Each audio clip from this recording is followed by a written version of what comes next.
365. Big Play Jeff, what's good? Yes, sir. We in here today. It's good, man. So we're gonna flip the script, man. Talk about college football, man. Get away from all the basketball. So how you feeling about this upcoming season, man? I know you transferred from West Virginia to Northwestern. How you feeling, though? Man, it's a big season, man. I came back from my extra year. I'm feeling a lot healthy. With my shoulder injury, I repaired this year. Since I've been at Northwestern, checking things out, trying to get me 40 clearance. My shoulder's stronger than my other shoulder now, so everything on the right path. I'm just, big change, from the Big 12 to the Big 10 now. I want to talk about that too. I know you, like you said, big change from Big 12 to Big 10, new team, new conference, new style of playing, everything. Yeah. And also you switching system at West Virginia. I know you're running 3-4. At Northwestern, you going to a 4-3. So how you feel about that? That was one of the reasons I took a chance with this change. I've been at West Virginia my whole time, whole college career. I did my time there. I played no defenses. I'm not knocking at defense at all. I love playing 3-4 when it comes to the next level.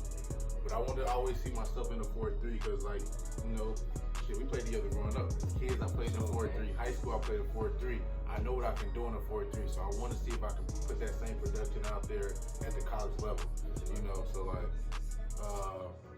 It's gonna be different. But being with the defense and stuff this year, this summer so far, I see the small differences. But it's a lot the same. It's all with the personnel you use. It's like some of the same things I was doing at West Virginia at 3-4, we do at Northwestern at 4-3. But the personnel is different. Rather than having a linebacker do it, we have a true other D lineman down here doing it. So I don't know, it's gonna be fun. I can't wait to play in this system though. I can't wait. For sure, bro. I can't wait to see it, man. Like you said, it's different, man. Coming from that 3-4, it's a difference between having that fourth man, basically in the box being a D lineman, not just like a linebacker way, 30 less playing. Probably can't support the run as much, and it help you too. Take on double teams, take on guard, tight, anything. You just have to run support and help you get out more effectively because you got more one-on-ones now. Yeah. It ain't just so much press, man. So feel me? We let that skill showing, like you said, back when we was little, man. 4-3, that's how we do it. Pee-wee, high school, man. That's how you get the job done, in my opinion, man. Yeah. The 4-3. Yeah. So I feel that, man. At Northwestern, feel me? They've been stepping it up for real, man. I can't lie, man. Northwestern been really stepping their game up for real in the past couple years in the Big 10 West. Normally Wisconsin kind of runs that division, but as of recent lately, Northwestern's been owning that division. And last year they was 7-2. They won the West. They was in the Big 10 championship with Ohio State. How you feel about that, man? The expectation this year, you feel like I'm gonna get back there? Or? Yeah, that was another thing I was looking at because being in the portal, you get all these offers. Have other Big 10 offers. Not the name right now. Just get off that subject, but that's another thing. Out of the last 3 years, Northwestern won the Big 10 West. 2 of the last 3 years been in the Big 10 championship. They haven't got the job done, and I made the switch. Northwestern's defensive coordinator from last year retired, so that was also a new change. You got Jim O'Neil from the Raiders, Las Vegas Raiders. And as we talked through my transfer process, same thing he's saying. Northwestern won the Big 10 West the last 2 out of the last 3 years, but they haven't got the job done. They haven't won the whole Big 10. They haven't beat Ohio State. So his whole goal is to beat Ohio State. Ohio State's not on our schedule this year, but they're on our schedule because we plan to play them in Indianapolis for the Big 10 championship. But to get there, like you said, you still got the Wisconsins, the Iowa ain't no suck at all. You still got teams on that side of the conference. We got that's what I'm saying. We still got to get there, but the ultimate goal get there. We got to win it this year. So that's another reason I came. To do something we haven't done at least recently there at Northwestern, beat Ohio State, knock them off the top of the throne. So that's what I want to do. We from Ohio, so that's something.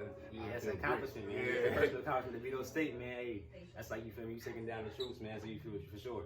I feel that, bro. I feel that. And Ohio State, that's the ultimate goal for it. We beat Ohio State. It's man, you great. You're in the playoffs. You're in the playoffs. Yeah, that's the cream of the crop right there, man. Yeah. Like you said, Northwestern, they just been there so close every year. It's it's finally time to take that next step, man. And add players like you to the team, new coaching, new system. You already said, you can see the transition in the camp. You can see little small differences and everything that's gonna make everything better. That's what it be about. It's only small things that separate good from great, man. That's what it takes, man. Yeah, like you said, the small things separate good from great, literally. I feel you, man. On a different note, man. College athletes, man, it's finally getting to that time where NCAA, they finally understand that college athletes, they got more value than just playing on the field, man. And with the new rule change and everything, college athletes are finally able to basically just market themselves and basically make money off themselves, man, like they always been posted in my opinion. So how you been feeling about that, man? I like it a lot, honestly, but the NCAA know what they're doing. They making it a lot more difficult for us to make money behind our name, image, and likeness, you know, like one of the main rules is we can't use our school likeness. So like right now I couldn't be endorsing myself or nothing due to me having my Northwestern shirt on. So like they used our names, image, and likeness for so long and made money off of us.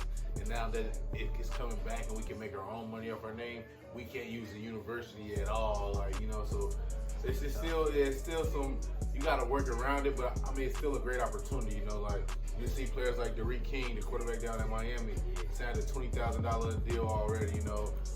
Spencer Rattler, Oklahoma's quarterback, he just signed a deal with Raising Cane's, you know, I don't know how much it was worth. Yeah, so like, I mean, but that's what it's really going to benefit. It's going to benefit the quarterbacks, the wide receivers, the players that's really scoring all the touchdowns.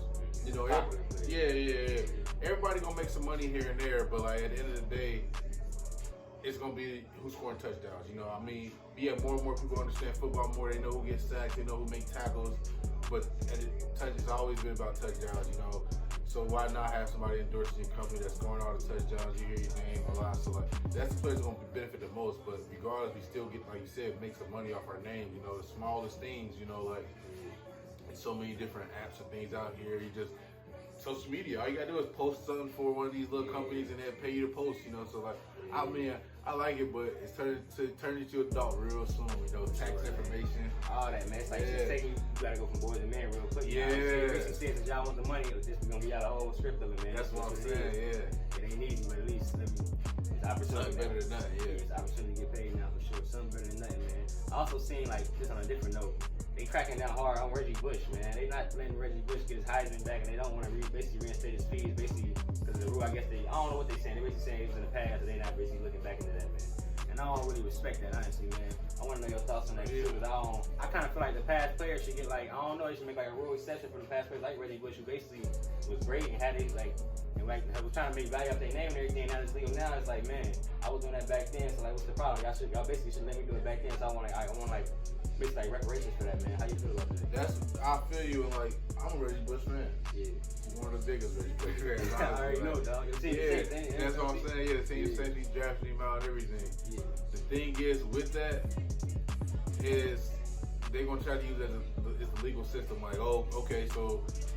Basically, like, I mean, you see this happening, so like how you saying, like you see it happening now, like, oh, going to the subject of like marijuana is becoming more illegal. Right. Everybody that's going to jail now that went over marijuana charges, like, it's legal now, let me out. You know, like some people get out, some people don't. So like, it's kind of in that boat, even though it's a sports world, but it's still the legal part of it. But what's the Reggie Bush situation, I think they definitely should, because you can't get mad at the player. Like, everyone don't come from wealthy or like, you know, come from background. He was a player, like, let's be honest, like, who's going to no, I don't want this money, or I don't want this, I don't want that. Like, no one's going to deny that. No one's going to deny it. Let's be honest. Like, he's got a situation where he got caught up and, you know, got taken. But that shouldn't take away from nothing he's earned.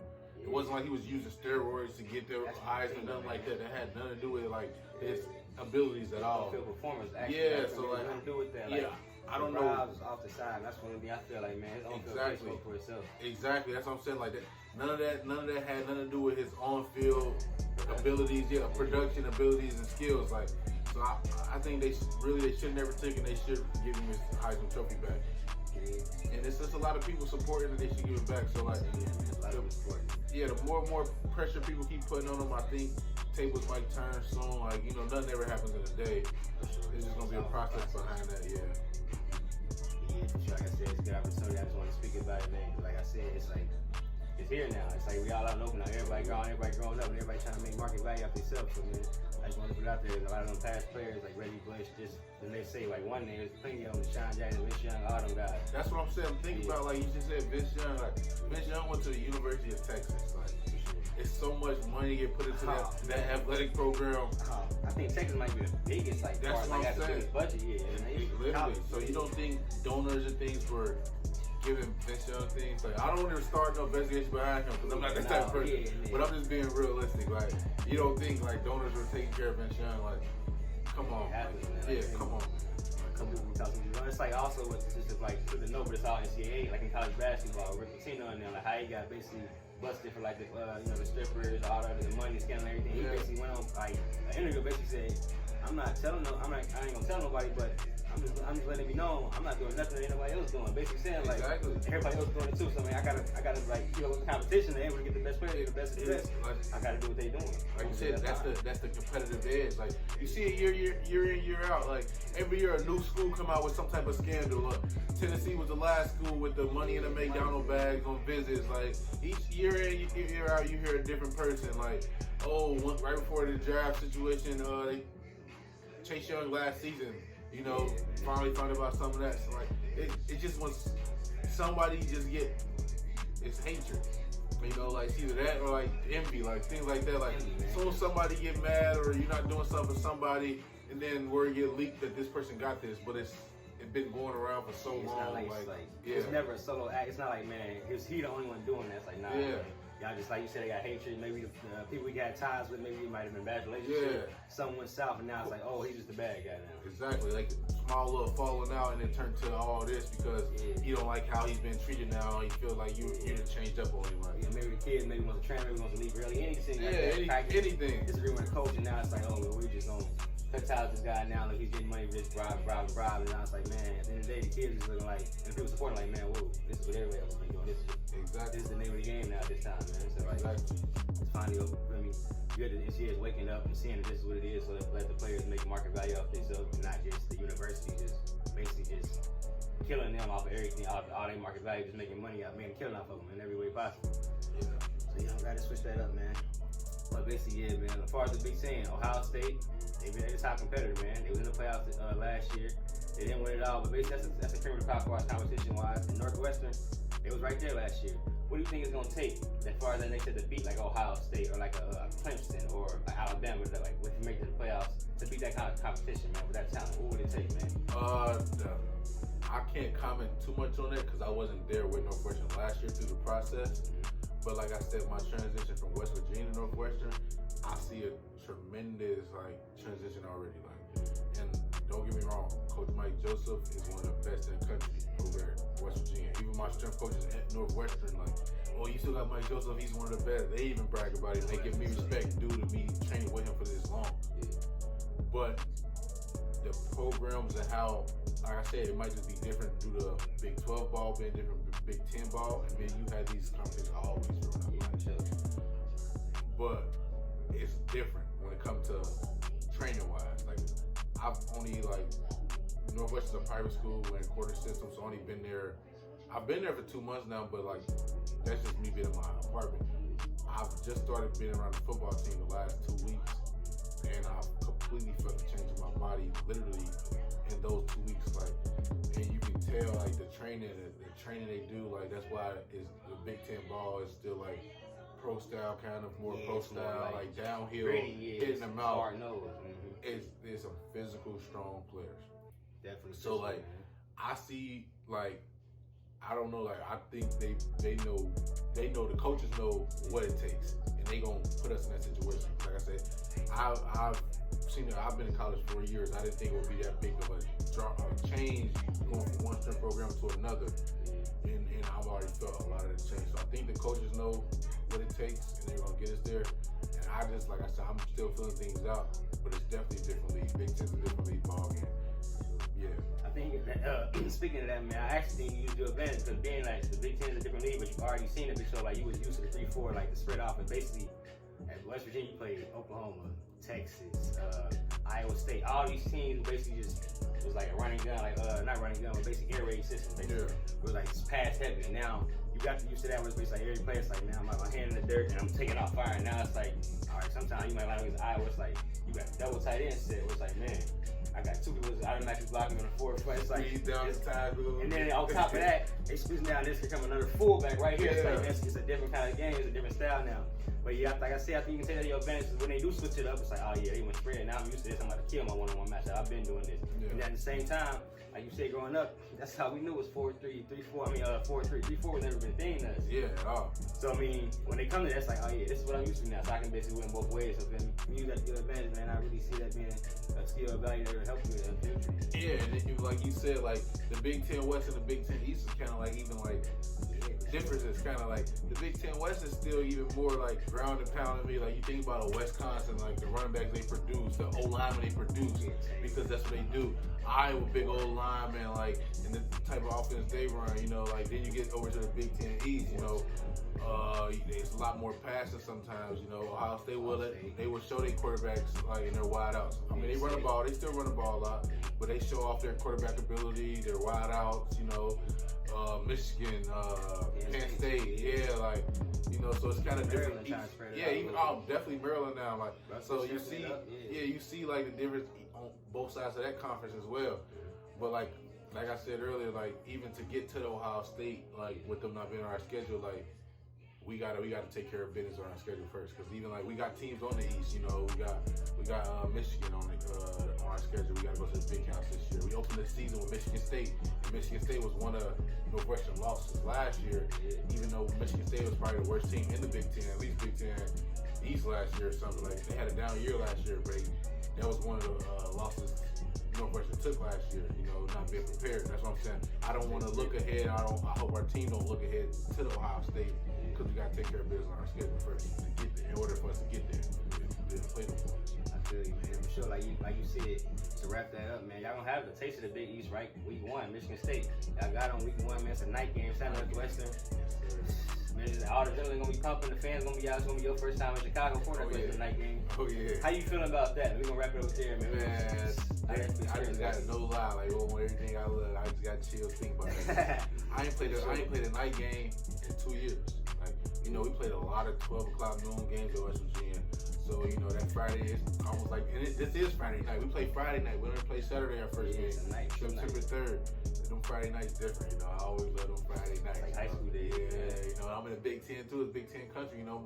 We from Ohio, like I said before, like home, my family, my friends, whoever didn't come to all my games down home or away, like it's just different. I feel at home. I can't wait to September 3rd.